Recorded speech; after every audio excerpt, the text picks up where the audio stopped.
No és il·legal cobrar l'IBI a aquests terrenys. És injust, profundament injust, perquè les persones, les titulars d'aquests terrenys, tenen naturalesa, com he dit, urbana, però li destinen un ús agrícola. I això és profundament injust.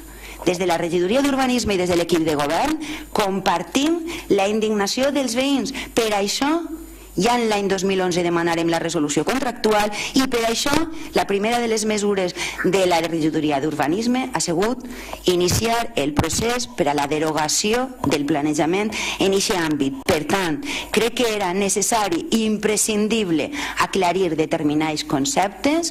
Reitere, com vaig reiterar, però sembla que la porta del meu despatx no ha volgut ser utilitzada, però entenc que com a regidora d'urbanisme i en aquest cas com a membre de l'equip de govern era imprescindible que s'aclariren determinades expressions que consten en les delegacions que són falses.